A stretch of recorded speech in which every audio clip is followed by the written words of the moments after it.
పెళ్ళిళ్ళు కానివ్వండి, పూజలు కానివ్వండి, ఏదైనా శుభకార్యం కానివ్వండి, తలపై మెరిసే బంగారు రంగు బియ్యపు గింజలు మనందరికీ సుపరిచితమే. వాటిని మనం అక్షంతలు అంటాం. కేవలం కొన్ని బియ్యపు గింజలు కావవి.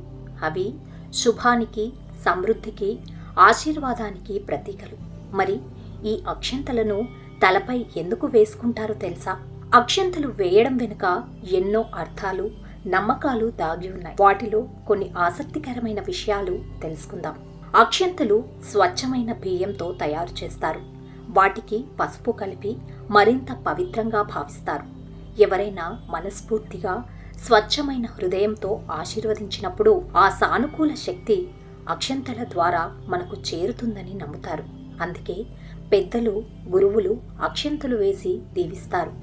బియ్యం అనేది ఆహారానికి మూలం. అది సమృద్ధిగా పండితేనే అందరికీ తిండి దొరుకుతుంది. అందుకే అక్షంతలు సమృద్ధికి, వృద్ధికి చిహ్నంగా భావిస్తారు. తలపై అక్షంతలు వేయించుకోవడం అంటే జీవితంలో సిరి సంపదలు కలగాలని, అభివృద్ధి చెందాలని కోరుకోవడం. మన తల శరీరంలో అత్యంత ముఖ్యమైన భాగం.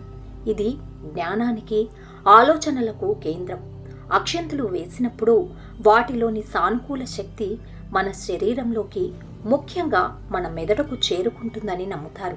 ఇది మనలో మంచి ఆలోచనలను నింపుతుంది, ఉత్సాహాన్ని కలిగిస్తుంది. కొన్ని ప్రాంతాల్లో అక్షంతలు దుష్ట శక్తుల నుండి రక్షణగా కూడా భావిస్తారు. పసుపు రంగులోని శక్తి ప్రతికూల ప్రభావాలను తగ్గిస్తుందని నమ్ముతారు. అందుకే ఏదైనా ఆటంకం కలగకుండా ఉండాలని అక్షంతలు వేస్తారు. పెళ్లి వంటి శుభకార్యాలలో అందరూ కలిసి వరుడు, వధువులకు ఆశీర్వదిస్తారు.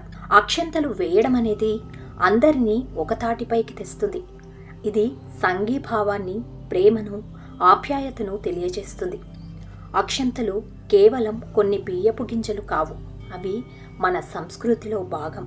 వాటి వెనుక ఎన్నో తరాల నమ్మకాలు, ఆచారాలు ఉన్నాయి. తలపై అక్షంతలు పడినప్పుడు అది కేవలం స్పర్శ కాదు. అది ఒక ఆశీర్వాదం, ఒక శుభ సూచకం, ఒక ప్రేమ బంధం. అందుకే వాటికి అంత ప్రాముఖ్యత ఉంది.